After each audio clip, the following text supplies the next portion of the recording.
1,400 residents in Mtwara District Council have been made homeless by floods.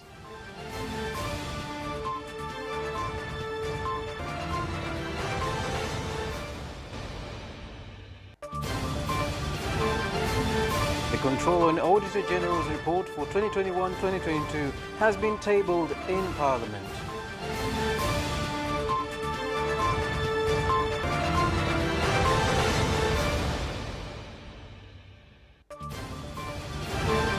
And in sports, Simba and Yanga fans give their views on the CAF competition's draws.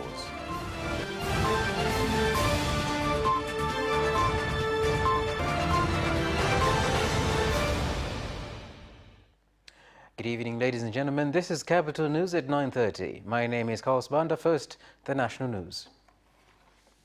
More than 1,400 residents from Kivava village in Mtwara District Council, Mtwara region, have no shelter after their houses were engulfed by floods from River Ruvuma that also destroyed hundreds of acres of virus crops and cut off road links between the village and that of Mahurunga. Mafuriko tumeyapokea kwa huzuni. Kwa kweli tumeathirika kijijini kwetu. Makazi yamebomolewa na maji, vyakula kwa ujumla vimesafirishwa, mifugo at least navyo vimeenda. Kwa kweli ni hali ngumu kijijini kwetu. Serikali naomba tusaidie kwa msaada mkubwa zaidi kwa sababu wao ndio wanaweza kutusaidia. Kijiji cha Kivava kina takribani ya wananchi zaidi ya 1,900. This village has about 1,900 residents, but about 1,500 people have been affected directly. Lakini pia nilimjulisha Mheshimiwa Waziri Mkuu na ambaye ndio anahusika na kitengo cha maafa kwenye ofisi yake. I have informed Prime Minister, who has begun giving directives to his attendants to help us in this situation. We should expect them in these few days. Hili tulilopata maafa kwa jicho la huruma na la ukaribu zaidi. Hivi ninavyosema. The audit report on government and public organizations for the 2021-2022 financial year has been tabled in Parliament for debate, with the report revealing that some organizations have been operating on loss for 3 consecutive years, including discovery of expired drugs stored in referral hospitals, a situation that can become a health threat if the drugs are used. Miundombinu na vifaa duni, nimebaini viti vimevunjika na havijarekebishwa. Pia nimebaini hali isiyoridhisha kuhusu miundombinu ya choo kwenye uwanja. At the ground there are poor infrastructures with broken chairs, toilets. This can cause hazardous impacts to ground users. Not only that, the report has found out there is poor monitoring of the ground. Air cons are not working properly. There are poor water systems, and even security systems are not working properly from fire alarm system. I am calling on the Ministry of Sports, Arts and Culture to take measures in improving infrastructures at the pitch and invest more on security equipments. Wizara ya Utamaduni, Sanaa na Michezo kuchukua hatua za haraka kudumisha miundombinu ya uwanja na kuwekeza zaidi katika vifaa vya usalama na mifumo ya tahadhari. Some members of Parliament have called on the government to take immediate action on the executives from public institutions found to have embezzled public funds. They made the call in Parliament in Dodoma when contributing to the debate on the Prime Minister's office budget estimates for 2023-24 financial year.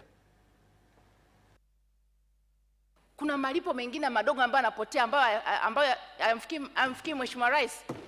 Kama taifa, watendaji serikalini ambao wamepata dhamana lazima waangalie kwa umakini kabisa. Kama watu waweza kuwa na guts za kuinflate $49 million, you're talking about 117 billion. It's not a joke. Paka aende yeye unapitisha bila woga, paka anaenda kwa rais. Sasa tunaposema kwamba malipo haya yanapaswa au yanapitiwa na rais ili aweze kulipwa, ili hali rais mwenyewe juzi amesimama na kutoa malalamiko yake jinsi ambavyo hakuridhishwa baadhi ya wakandarasi wanapokuwa wanalundikiwa, wanachelewesha kulipwa na kusababisha riba ya zaidi ya shilingi bilioni 400. Sasa ninajiuliza, kama ingekuwa rais ndiye anaidhinisha malipo haya na sio wale ambao wamewakasimu madaraka kwa mujibu wa katiba, leo uzembe unapotokea na ufisadi unaotokea. Hivyo vitu vyote vikubwa vinapata idhini, ndio vinaenda kwenye ngazi ya utekelezaji. Sasa kwa nini tunasema kuna hatua za uwajibikaji ni wale wanaolipa? Hatua za uwajibikaji zinaenda kwa wale wanaolipa, kwa sababu kwa mfano ameongelea Mheshimiwa Ole Sendeka kwamba kuna malalamiko hii imechelewa, hii haijachelewa. Idhini za matumizi ya serikali kwa mwezi husika yanakuwa yamepata idhini kabla ya tarehe 17 katika mwezi husika.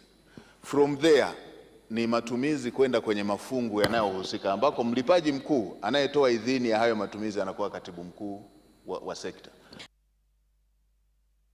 2 people were killed and 1 was injured after a lorry crashed into a fuso lorry that was carrying a cargo of fish before crashing into an oil tanker that was transporting diesel at Senjele area in Mbozi District, Songwe region.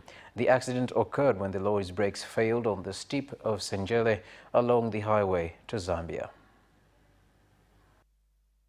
Ajali zimekuwa zikitokea mara kwa mara hapa kwa eneo hili.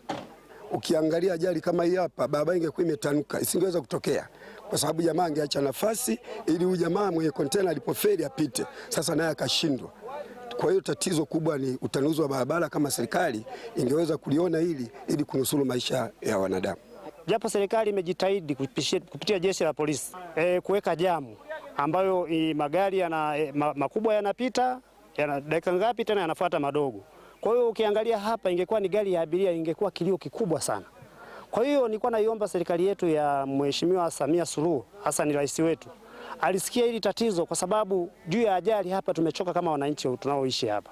Hawa madereva waelewe kwanza kwamba hii barabara ni finyu na ina magari mengi. Kwa hiyo wanatakiwa wawe na tahadhari kubwa sana wakati wanaendesha hayo magari. Lakini pia tunatoa onyo kwa wananchi. Inaonekana kwamba ajali inapotokea, badala ya watu kutoa msaada, wanakimbilia kwenda kuiba. Lakini uzuri ni kwamba baada ya ile tanka kuanguka, mafuta yanayovuja ni kidogo, lakini bado kulikuwa na watu wanafuatilia wanataka. Heading back in Dar es Salaam, the U.S. ambassador in Tanzania, Michael Battle, has said that the U.S. president's visit to Tanzania has affirmed that the partnership between Tanzania and the U.S. will advance cooperation in various diverse fields, including commercial engagement, digital connectivity, investment in women and youth, fostering democratic values, food security, marine conservation, and health. Things that are early in the process. There is a company in the U.S. that's interested in exploring the possibility of establishing a coffee processing facility here that will take it from processing, roasting, bagging, packaging, and selling. So we're looking at investments that will do value added to Tanzania's already rich natural resources, that will create job opportunities in Tanzania, that will create management opportunities by Tanzanians in Tanzania, and that will create export possibilities from Tanzanians to the rest of the world.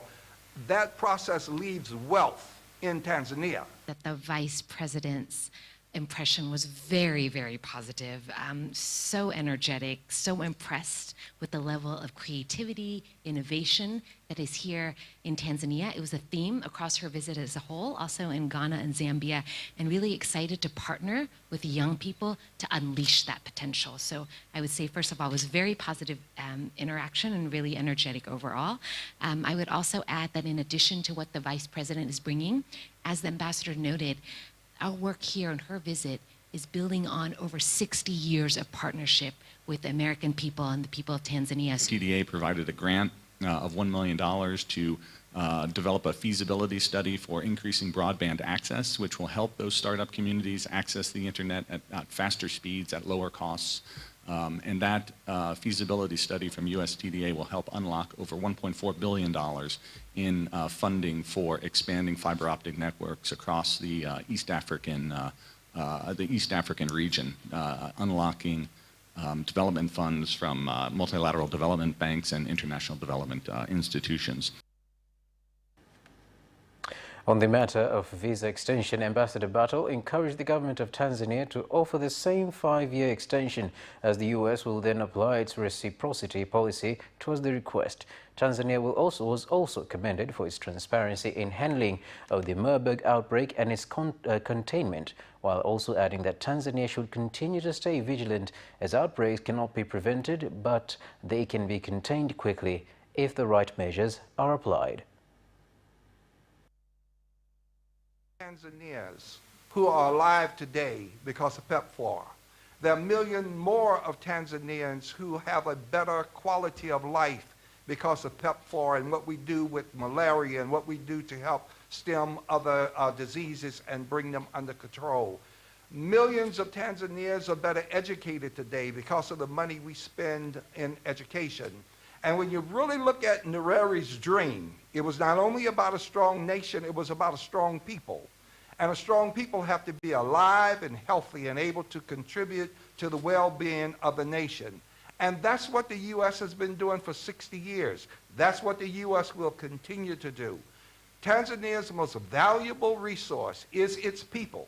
And we will invest in Tanzanian people. We invest in the health of Tanzanian people, the well-being of Tanzanian people. And not only has it been robust, but it's done in a way that is transparent and generates confidence, I think, within the people of Tanzania, but also the neighbors of Tanzania, as well as the broader global community. What I would say is that the initial fire of Marburg has been put out. However, there are very likely still embers that are still there. With a disease like Marburg, usually what we say is that it takes about 42 days of no cases after that initial case to say the outbreak is done. So what's really, I think, a credit is that the government has really been able to contain the outbreak so far. But also there is continued vigilance that's needed, which the Minister of Health has assured partners as well as the people of Tanzania that Tanzania will continue to do so to make sure there aren't any other cases. In another development, the Minister of Foreign Affairs and International Cooperation, Dr. Stegomena Tax, when speaking on U.S. Vice President Kamala Harris's visit to Tanzania, also spoke on the importance of Tanzania's request to the U.S. government for the visa extension. And moving on, ongoing rains in Arusha region have caused destruction of infrastructure at more than three water sources, cutting off water services in some residential areas. Tumejipanga kurudisha miundombinu kama ilivyokuwa hapo awali. We are prepared to rebuild the infrastructures, but if rains will continue, they will keep on bringing more destructions. Kuna upungufu mkubwa sana wa maji umetokea kwenye eneo ambalo linahudumiwa kutoka kwenye chanzo hiki. The whole of Kiutu, Moivo, Sekei, Ngarenaro, Kaloleni, Sakina wards have been affected because they depend on water flows from this source. Moves that we have took so far is collect infrastructures and build broken banks. Cha maji. Ukishuka eneo la Uzunguni hapo mjini katikati, ukienda eneo la Ngarenaro, ukienda Kaloleni, ukienda Levolosi, ukienda kote kule Sakina, wote hao wameathirika na maji, lakini upande wa kwa Mrefu na Ngulelo wote walikuwa wanatumia chanzo hiki cha maji ambacho kimeathirika kwa kiasi kikubwa. The government has issued a one-month deadline to all zonal managers of the National Environment Management Council, NEMC, to make sure that banned plastic bags are not being used in the country, as despite the ban, they are still being used by traders. Hivi vifungashio vikionekana masokoni vinatumika kama vibebeo. Once these bags are found being used as carriers in markets and butchers, several leaders will be removed from office for failing to adhere to rules and regulations. I am giving 1 month provision for NEMC to implement this directive. These bags have been used as product carriers instead of packages, ending up destroying environment. All factories that were given permit to produce packages, once their bags are found in markets used as carriers and not packages, they will also be responsible. Vifungashio. Enao vifungashio vyao vitaonekana viko masokoni kama vibebeo na wao wako responsible. Ladies and gentlemen, that story concludes the national news for tonight. We'll take a short break and return for international stories.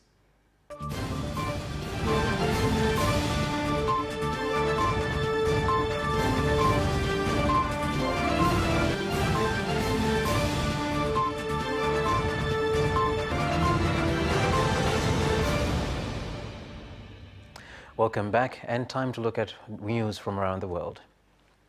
Firstly, the UN, Turkey, US, Canada and several other countries and bodies have expressed shock and concern about Israeli forces storming the Al-Aqsa Mosque overnight, firing stun grenades and attacking Palestinian worshippers. UN Secretary General Antonio Guterres was appalled by the images of the violence and that it was distressing as it has occurred at a time of a calendar which is holy to Jews, Christians and Muslims, with President Recep Tayyip Erdogan of Turkey calling the Israeli police raid in the mosque a red line for Turkey. And moving on, in East Africa, in Kenya, President William Ruto of Kenya has continued to reiterate that the consultation talks with the opposition must be done through Parliament and that there will be no handshake as had occurred during the administration of former President Uhuru Kenyatta and opposition leader Raila Odinga. Wale watu wa kuzimia baada hawajasikia ni maandamano ama maendeleo? Those were not rallies, they were development movements. I urge leaders to stop disturbing citizens. As leaders, let us go and discuss our matters in Parliament. There is no need of disturbing people's daily activities, no need for war, and no need of destroying people's assets. Umefanya vizuri kuongea na wale jamaa waende bunge, lakini mambo ya handshake hawa wamekataa. It was a good decision to allow leaders to go and present their matters in Parliament. Meanwhile, these people have refused issues of handshake. There shall be no such thing. Tai, mimi ni mtu ya kuandikwa kazi na hawa ndio wameniajiri kazi. Na lazima ufanye vile tajiri yako anasema. Munasema iko handshake kama hakuna. The opposition has selected 7 people to represent them in the talks with the government, with Azimio leader Raila Odinga saying it was President William Ruto who reached out to him and his team to call off their countrywide protests and give way to negotiations.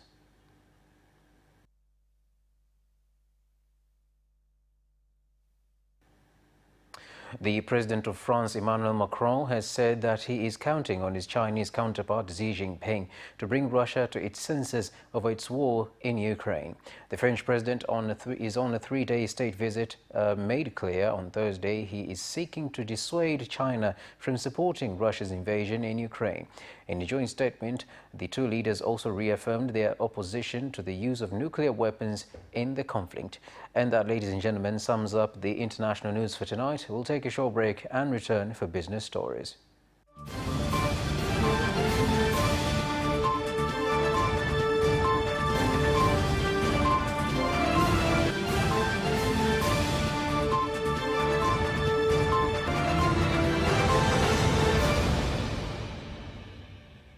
Glad to have you back, and now business news. NMB Bank has said that it will continue to increase installation of ATM machines and establish more branches in Zanzibar in order to expand services and increase financial inclusion. Zanzibar tunaongeza matawi, ukiangalia kule kusini Paje. We're expanding our branches in Zanzibar by installing ATM machines and put a vending machine at the airport. Tunaomba sana benki hii NMB. I am calling on this bank and other banks to support residents in combating poverty. Katika kupambana na umaskini. Cashew and sesame farmers through their cooperatives in Rufiji District Coast Region have started to receive training on proper use of agriculture inputs so as to enable them to fight crop diseases, increase productivity and incomes. Uduni wa elimu na hasa mkoa wa Pwani umekuwa na uduni mkubwa sana wa elimu namna gani matumizi ya pembejeo, lakini sio tu matumizi ya pembejeo, jinsi gani ya kugundua magonjwa na wadudu wanaoshambulia kwenye zao la korosho, ni wakati gani wapulize dawa, ni kiuatilifu gani inatakiwa kupulizwa. Mathalan tunaweza kuwaletea sulfa kwenye kupuliza sulfa, lakini kumbe ugonjwa ulioko pale sio kutibu kwa sulfa. Unahitaji dawa za maji, labda unatakiwa utibiwe kwa dawa ya aina ya indazole. Sasa unakuta wakulima wengi elimu yao kana. Ndio maana sasa kwa mwaka huu unatuona leo tuko hapa Chumbi tumeanza ni kama kikao kazi na ni maelekezo ya mkuu wa wilaya, na sisi kama Benzi tumejipanga kwamba mwaka huu tunaanza mafunzo mapema kabla puliziaji hujaanza kwa wakulima wote wa mkoa wa Pwani. Sasa hizi kilimo ni kilimo biashara. na ndio hiki ambacho tunakifanya. Kutoa tu elimu, mafunzo kwa hao watu. Wana jitihada kubwa wanazozifanya kwenye kilimo, lakini inawezekana kwa sababu ya kukosa elimu tunapata uzalishaji duni. Lakini sasa tunaenda kuongeza uzalishaji kwa kupitia mafunzo ambayo watayapata. Na mimi niwaombe wakulima wenzangu, tuitumie fursa vizuri. Tupate maelekezo hayo. Hao mabwana wanatuletea viatilifu, wanatusambazia. Wanaagiza na kusambaza, vinatufikia. Hebu tuvitumie viatilifu vizuri ili tuboreshe maisha yetu.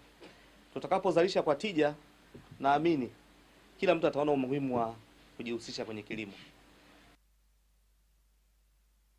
CRDB Bank has run its first SIM banking draw with the winner Mayani Yahya, a resident from Dodoma, receiving a Toyota Crown model. Zawadi bado ziko nyingi sana, zawadi za kila siku, lakini vile vile tuna zawadi ya Toyota Crown kila baada ya miezi miwili. There are daily prizes and a grand prize of Toyota Crown after every 2 months. Keep doing transactions to stand a chance of winning. Benki ya CRDB na kodi ya mjini sasa hivi ni sim banking. Napenda kuambia kwamba CRDB ni benki nzuri, naipenda. Huduma zao ziko vizuri na enjoy. Alright, sawa. Asante sana Mayani na hongera tena. Congratulations to the winner. And that, ladies and gentlemen, is the end of the business news. We'll take a short break and return for sports news.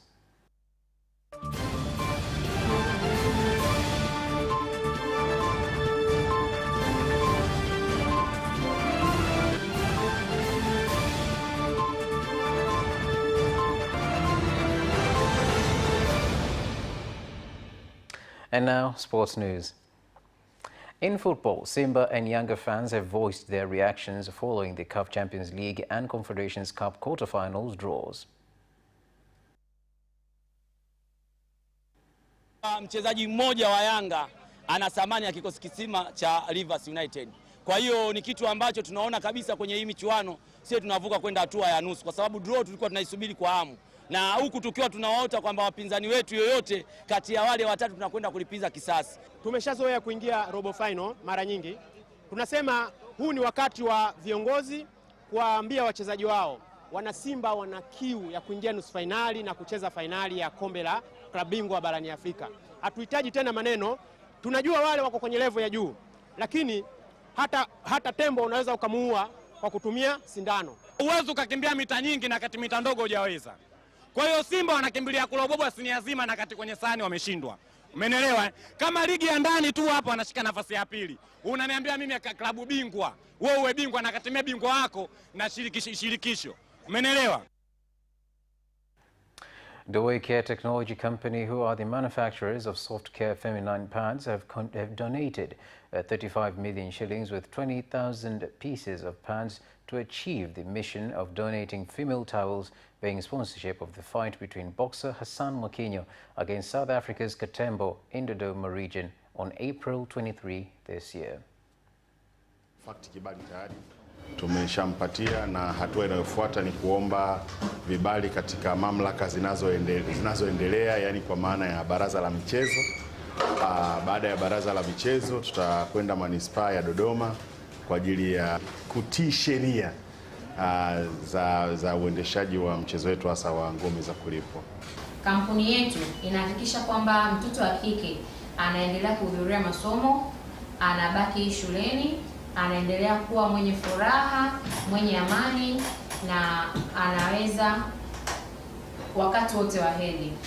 Tukipata hata fedha za changizo lazima tununue kwao kwa maana ya pedi. Kwa hiyo hamtaona brandi nyingine ya pedi kwenye event yetu. Itakuwa ni Docare pekee. Ndio maana kusema wao, lakini kuna wadhamini wengine wataendelea kuwepo kwa maana ya kuchangiza. Kama ni mabenki yatatupatia fedha, tutanunua padi kutoka kwao. The U.S. Embassy in Tanzania has reiterated that it will continue to promote and develop sports talents, especially among women, with various projects such as their ongoing NBA program to be applied not only build confidence but also teach teamwork and discipline. Ladies and gentlemen, is the end of our news. Sports for us is an incredibly important vehicle to really help young women, young men reach their full potential. Continually use sports to promote these kind of ideals that we have. So we had, just this summer, we had 2 women's NBA players, 2 WNBA players that visited here and did clinics around Tanzania. We sent about 15, if I'm not mistaken, soccer coaches from all over Tanzania to the United States to kind of learn some of our best practices. And we also support organizations from Tanzania that use sports to promote. For example, we work with Shika Ndoto and Weza. These are 2 organizations that we've given grants to that work with young girls to teach them about sports. And that, ladies and gentlemen, is the end of our news bulletin for tonight. Thank you so much for watching, and good night.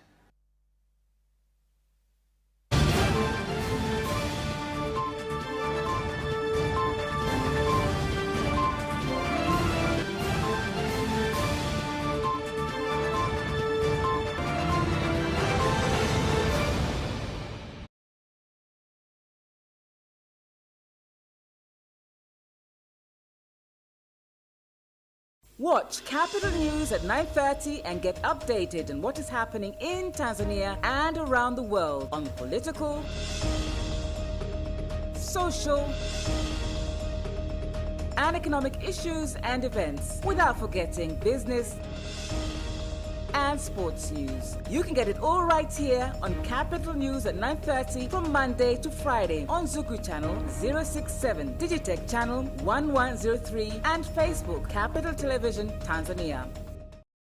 Sasa unaweza kutangaza biashara yako hapa ITV ukiwa popote Tanzania. Wasiliana na mawakala wetu wa mikoani. Moshi Boisafi Shopping Center 0767552551 au 0764150743. Talanta Insurance Agents wapo barabara ya Posta, jengo la Fresh Coach.